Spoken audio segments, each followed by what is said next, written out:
दोस्तों आदाब। मैं आपका होस्ट आरिफ हसन और आप देख रहे हैं आजाद हिंदुस्तान।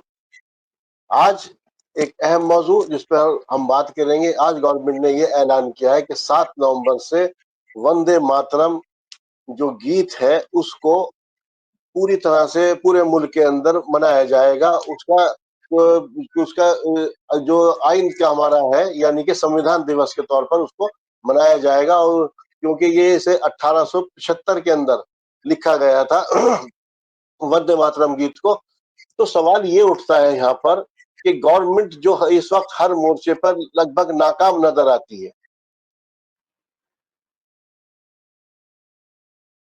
हो चाहे फॉरेन पॉलिसी हो, हर जगह पर गवर्नमेंट नाकाम नजर आती है। रोजगार का मुद्दा हो, हत्ता यह है कि 80 करोड़ जो हमारी आवाम है, जनता है, वो 5 किलो राशन के ऊपर है।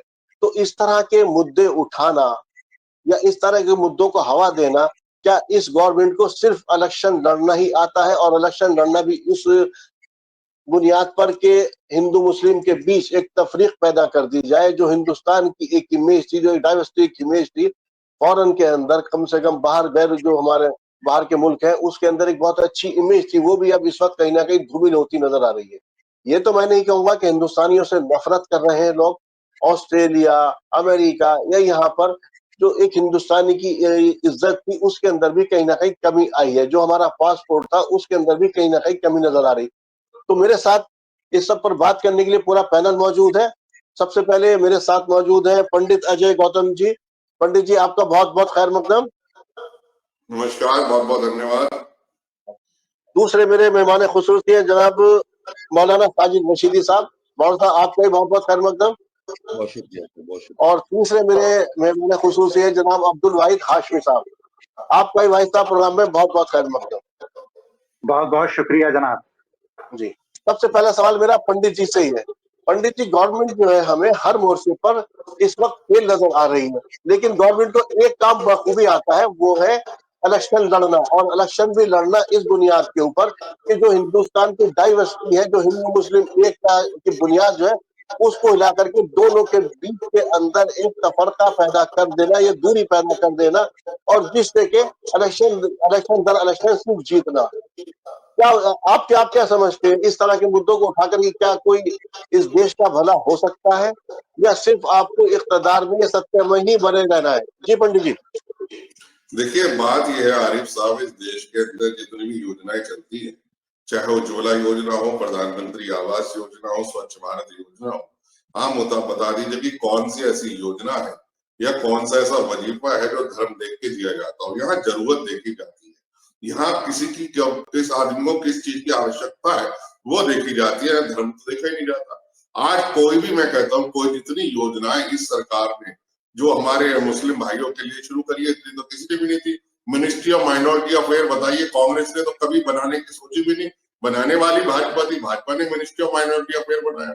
उसके बाद के अंदर जो है इसका जो बजट जो कभी 400 करोड़ हुआ करता था, आज वो दुगना तिगना हो गया।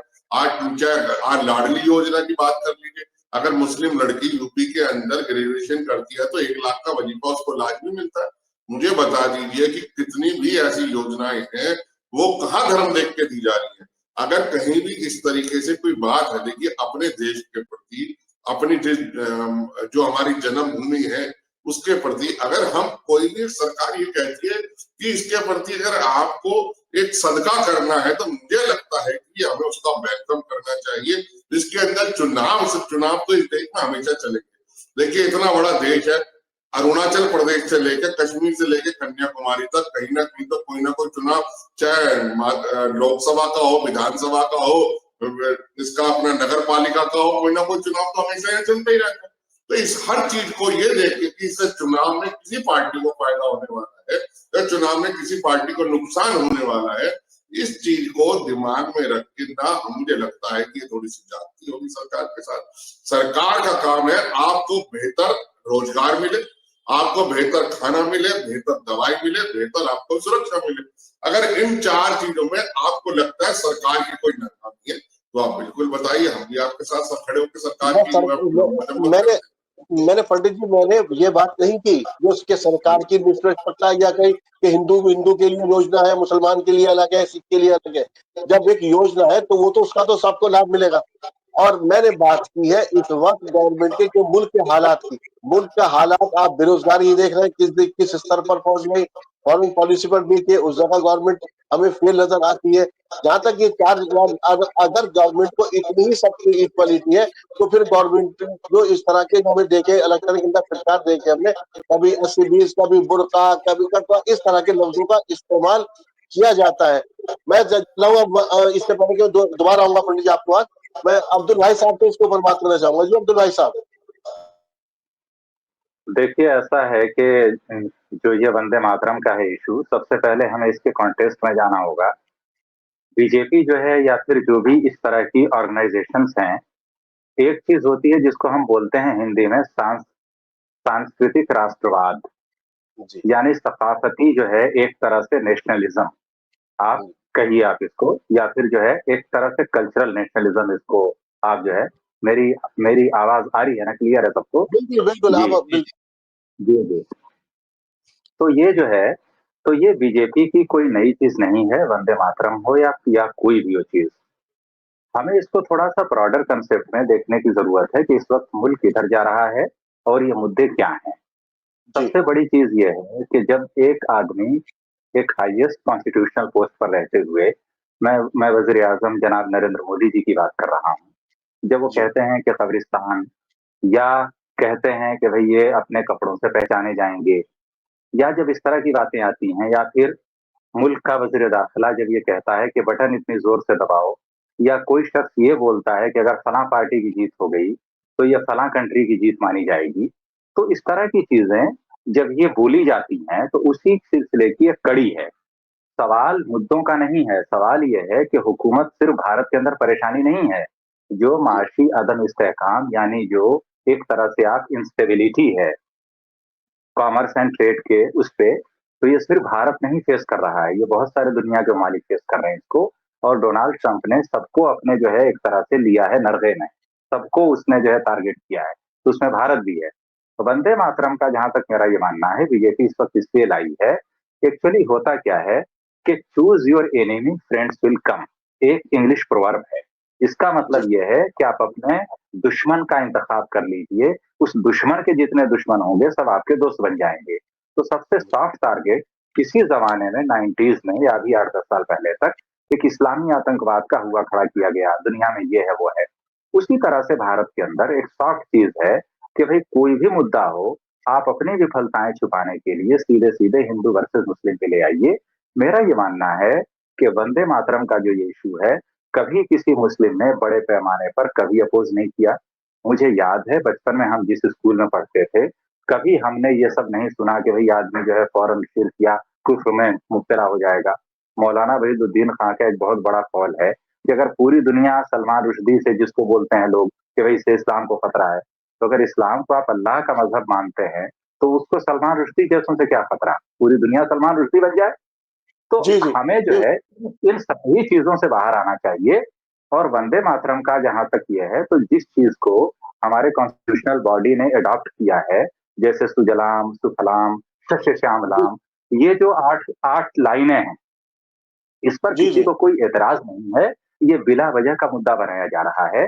और असल जो वंदे मातरम जो आया था, एक्चुअली एक सन्यासी आंदोलन चला था और एक जमींदाराना निजाम के खिलाफ आंदोलन चला था। उस दौरान जी आनंद मठ किताब लिखी गई थी, ये उसका एक पार्ट है, ये उसकी रचना है। जी जी जी जी भाई साहब मैं दोबारा आऊंगा आपको जी जी जी आपका मैसेज पहुंच गया मैं दोबारा आऊंगा। मौलाना साहब अभी भाई साहब कह रहे हैं कि वंदे मातरम को हमारे उलमाए कराम ने क्यों इशू बनाया जब इससे पहले कोई इशू था ही नहीं इस तरीके का।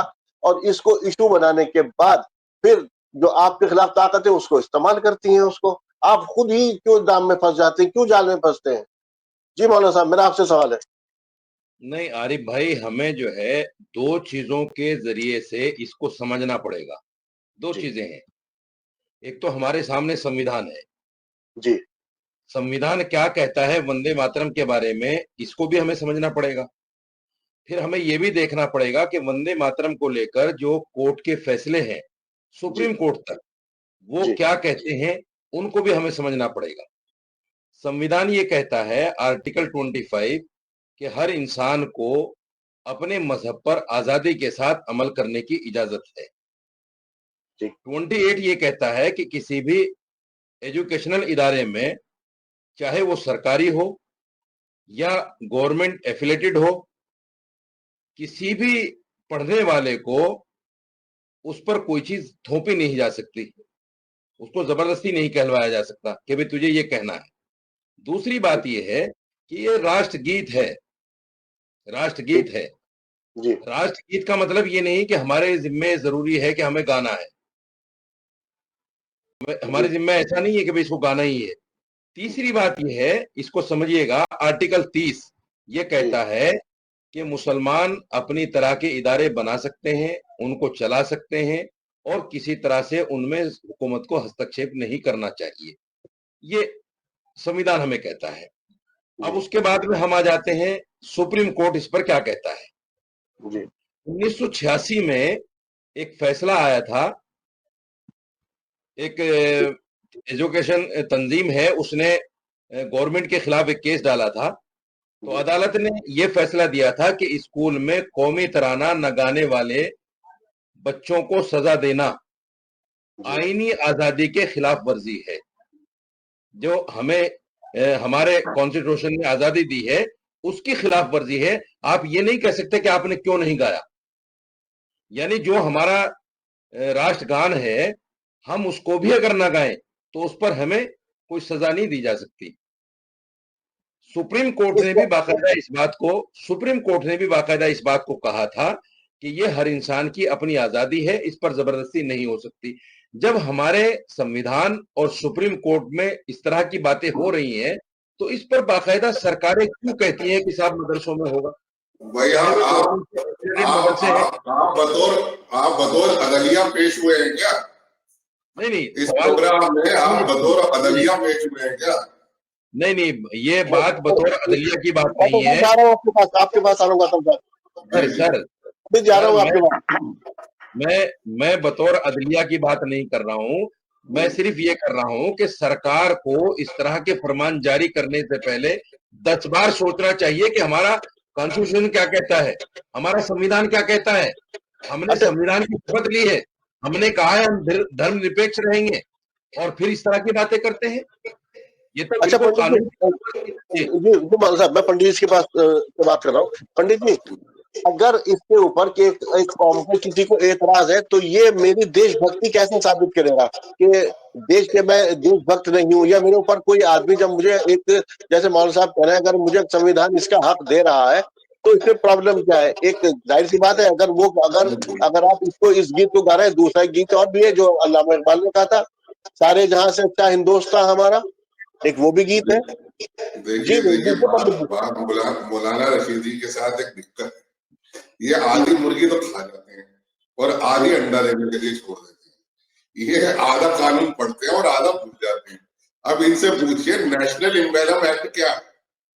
मैं एक्ट का नाम लेके बता रहा हूँ। नेशनल एम्बेलम एक्ट में भारत के हर संविधान, और यहाँ तक कि जो यहाँ का शहरी नहीं है, विदेशी भी है, उसे भी राष्ट्रगान के सम्मान में खड़े होने का एक हुक्म दिया जाता है। वो ये नहीं है कि आप राष्ट्रगान को कह दो मेरी मर्जी है नहीं गाऊं तो नहीं। नेशनल एम्बेलम एक्ट आप पे वाजिब है, आपको राष्ट्रगान के सम्मान में खड़ा होना पड़ेगा। आप गाएं या ना गाएं, ये आपकी मर्जी के ऊपर बात है।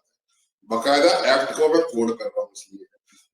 दूसरी बात ये है कि इसमें हिंदू मुसलमान की तो बात ही नहीं है मौलाना साहब। जब आनंद मठ, जैसे अब्दुल वाहिद साहब ने बहुत सही फरमाया कि जब आनंद मठ बना, आनंद जो सन्यासियों का एक विद्रोह था, उसके अंदर था वंदे मातरम वंदे मातरम वंदे मातरम वंदे मातरम सुजलाम सुफलाम सुफलाम सुफलाम वंदे मातरम मातरम वंदे।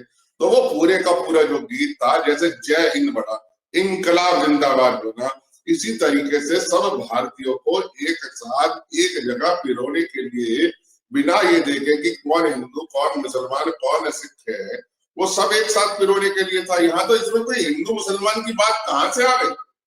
कहाँ इसमें कौन सा शब्द हिंदू है कौन सा मुसलमान है, मैं तो समझ नहीं पाया। ये तो जबरदस्ती आप लोग इसको अपनी मूंछ की लड़ाई बढ़ा रहे हो कि ना तो मैं जनगण गाऊंगा, ना मैं वंदे मातरम गाऊंगा, ना मैं तिरंगे को सैल्यूट करूंगा, ना मैं ये करूंगा। तो इसे आप जबरदस्ती हिंदू मुसलमान को बना रहा है, तो रशीदी जी आप बना, कानून नहीं बना रहा। ठीक है ठीक है ठीक है ठीक है।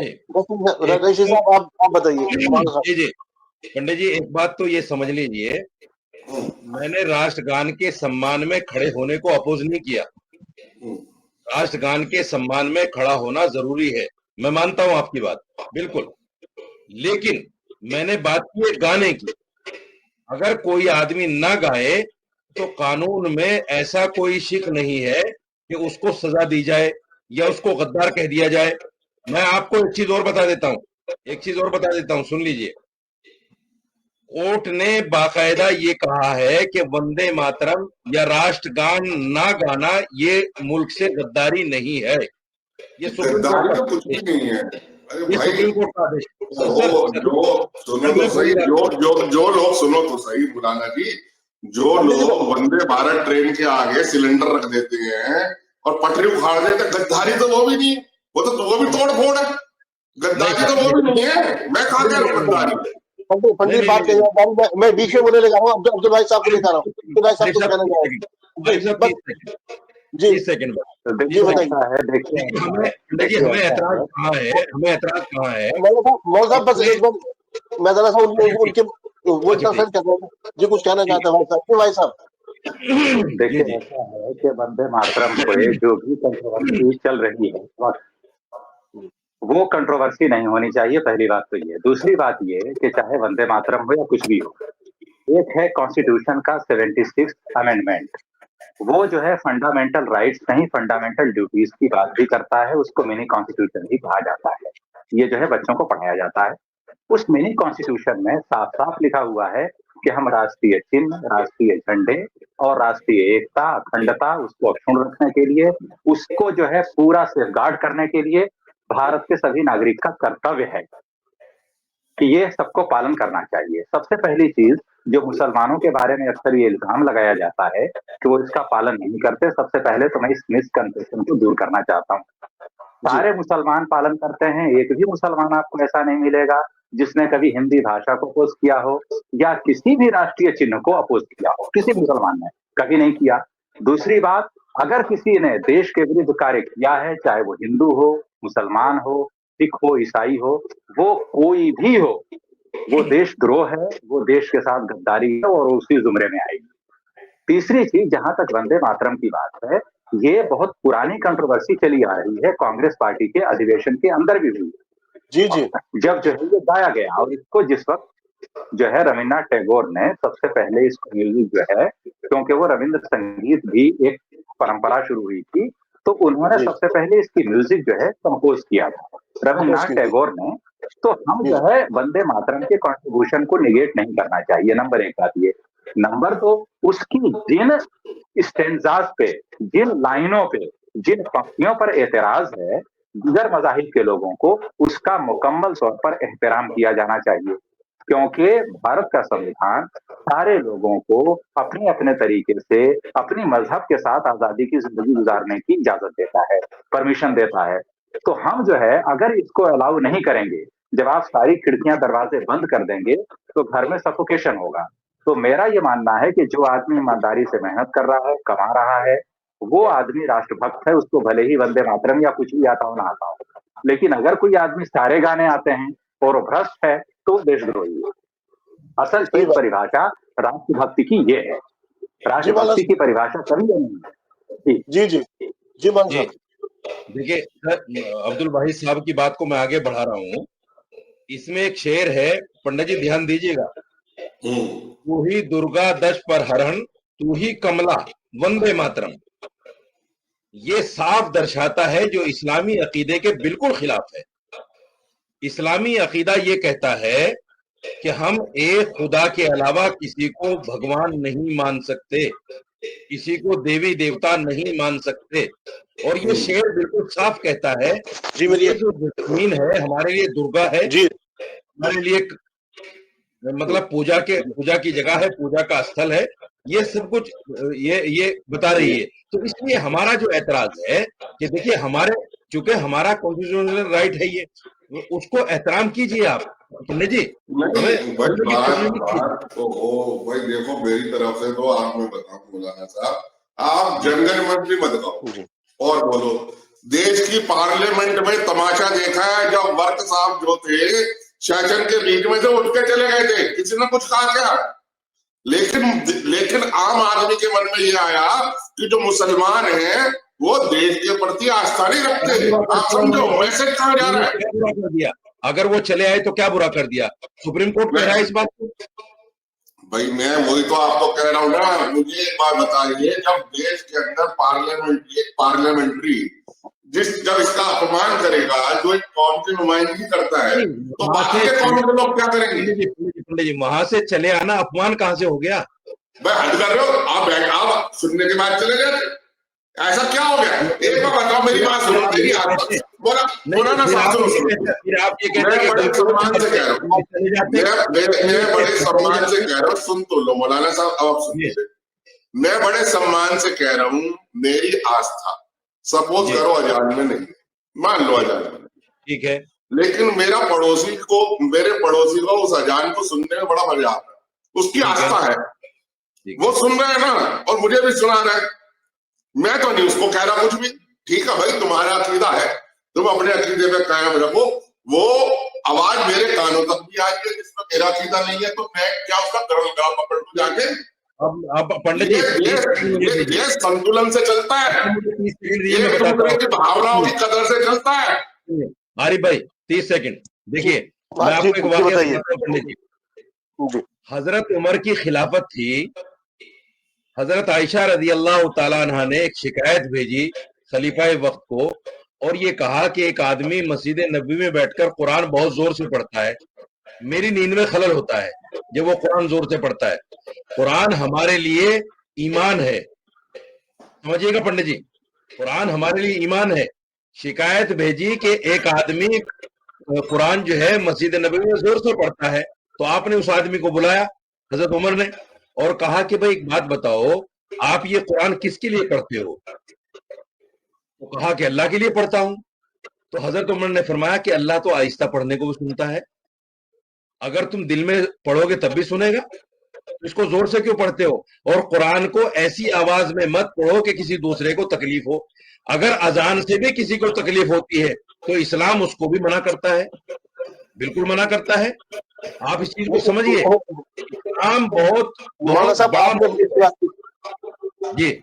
मान साहब आपने बड़ी अच्छी बात कही, लेकिन अगर यही बात यहाँ पर अगर कोई आदमी करता है, कोई नॉन मुस्लिम करता है, तो उसके ऊपर हंगामा फिर क्यों?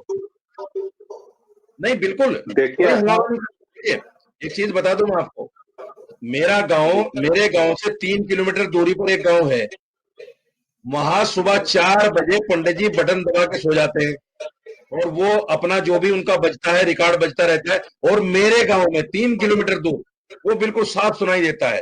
किसी को आज तक एतराज नहीं हुआ, ना किसी ने उसके खिलाफ शिकायत की। मुसलमान रशीदी जी हमारे बगल में बसता है, हमारे तो बगल में बसता है, हमको कहे बजा दो भाई, कोई बात नहीं भाई, कुछ हो तो बजा दो। अच्छा पंडित जी मैं आखिर बार हूँ आपके पास, जरा सबसे एक कमेंट दे दूं, सबके पास 2-2 मिनट दे करके, 1-1 मिनट दे करके, इन मुद्दों को लेकर के गवर्नमेंट जो उलझा रही है जनता को, उससे जो अहम मुद्दे हैं जहां मैं बात करना,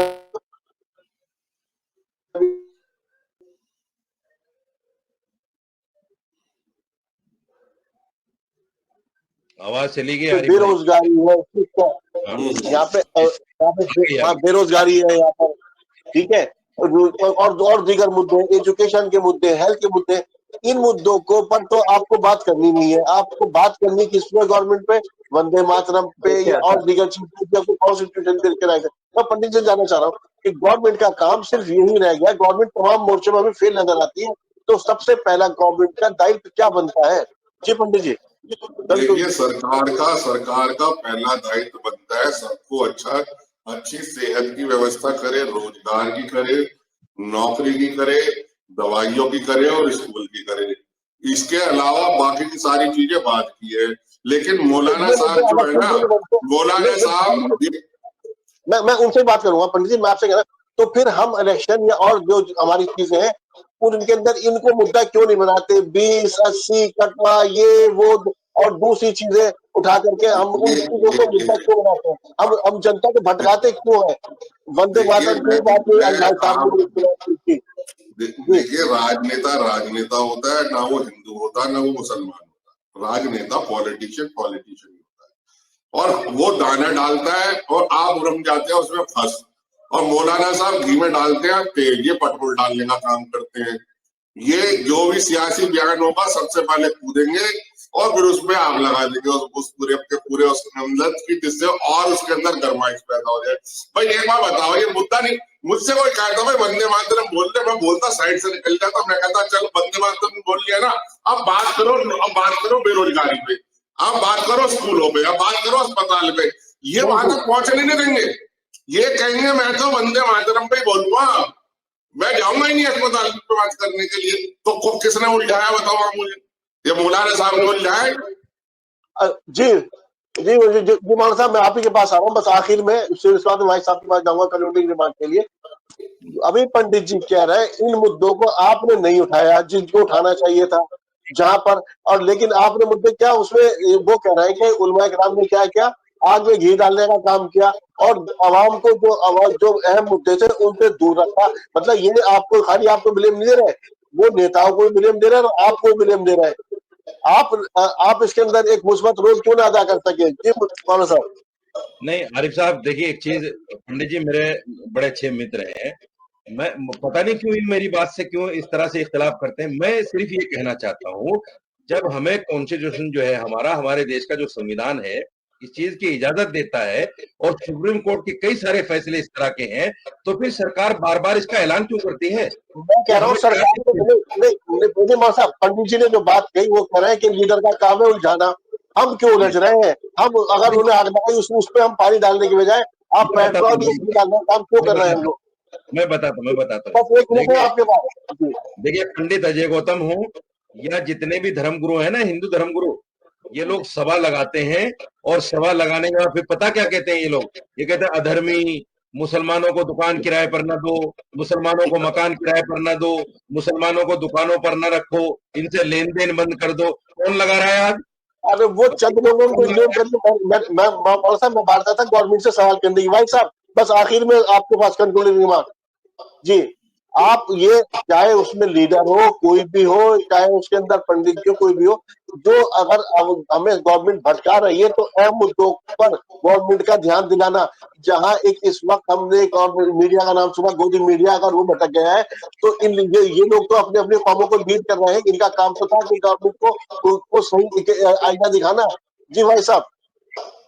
देखिए, ऐसा है कि मीडिया ने अपना रोल अदा नहीं किया, सबको मालूम है ये, और ये बात आज की नहीं है। ये बात जो है 1890 में 1890 के अंदर यूएस ने भी ये सारा फेज देख लिया है। यूरोप के अंदर बाकायदे सेकेंड वर्ल्ड वॉर हुई है। 14th सेंचुरी में 116 ईयर तक लड़े वो लोग इन्हीं सारे मुद्दों पर। पूरे यहूदियों का बड़े पैमाने पर जर्मनी में कत्लेआम हुआ इसी नेशनलिज्म के मुद्दे पर। वही था नाजी मूवमेंट। तो हमें भारत को क्या उसी जो है उस डार्क एज में लेकर के जाना है यूरोप के, या हमें आगे बढ़ना है? अगर हमें आगे बढ़ना है तो हमें वंदे मातरम या इस तरह के जितने मुद्दे हैं इनको हमें साइड लाइन करना होगा। हमें गवर्नमेंट के या जो इनका फासिस्ट एजेंडा है उसके ट्रैप में नहीं आना है। हमारे देश के जो मुख्य मुद्दे हैं, मैं उसमें पंडित जी की एक बात मानूंगा जो ये बोल रहे थे, ये बात मैं मानता हूं उनकी कि हमें ट्रैप में नहीं आना चाहिए, किसी के जाल में, किसी के चक्रव्यूह में नहीं फंसना चाहिए। तो हमें नहीं फंसना चाहिए। और अभी तक मेरा ये मानना है, देखिए वक्त पूरा हो गया, वक्त पूरा हो गया। मैं बस आरिफ साहब जाते जाते मैं छोटी सी बात कह रहा हूँ। आपने मुझसे सलाम कहा, मैंने आपको सलाम कहा और मैं आगे निकल के अच्छा बताओ अस्पताल का क्या हुआ। अब मैं सलाम नहीं अड़ गया तो अस्पताल की बात तो करूंगा ही नहीं, जो ये जा रहे मौलाना साहब। सारा खेल पंडितों ने बिगाड़ रखा है पंडित जी। ठीक है, हम एक दूसरे के, हम अगर एक दूसरे को ब्लेम देते रहेंगे तो यकीनी तौर पर जो आज हिंदुस्तान की हालत है, भारत की हालत है, कि कभी जब हम बाहर के गैर मुल्क में या बाहर जाया करते थे तो उस वक्त में एक इस मुल्क का जो नागरिक था, जो उसका शहरी था, उसकी इज्जत थी। क्यों? क्योंकि जितनी यहाँ पर कौमें और जितने यहाँ पे मज़ाहिब पाए जाते हैं किसी मुल्क के अंदर नहीं है। एक डाइवर्सिटी इसकी खूबी थी, वो आज भंग हो रही है। और आज हम देख रहे हैं ऑस्ट्रेलिया, जापान, अमेरिका तक में हिंदुस्तानियों के खिलाफ एक नफरत का कहूं तो कम से कम उनसे दूरी तो बना ही रहे हैं। अगर हम इसी मुद्दों पर उलझे रहे और से देश पिछड़ जाएगा, कहीं देश कहीं पीछे छूट जाएगा और हम एक दूसरे दस्तों गिरेबान हो जाएंगे। तो यकीनी तौर पर हिंदू, मुस्लिम, सिख, ईसाई जो भी है, हमें आपस में मिलकर रहना और हमें मुल्क की तरक्की के, देश की तरक्की, देश विकास कैसे करे, इसी पर हमें काम करना। अगर गवर्नमेंट भटक रही है, गवर्नमेंट हमें भटका रही है, हमें भटकना नहीं है, गवर्नमेंट को आईना दिखाना तुम्हारा काम ये था, ना कि हमें आपस में लड़वाना। इसी पर मैं अपनी बात को खत्म करूंगा। और आप तीनों हजरात का प्रोग्राम में शामिल होने के लिए तहे दिल से शुक्रिया। बहुत शुक्रिया।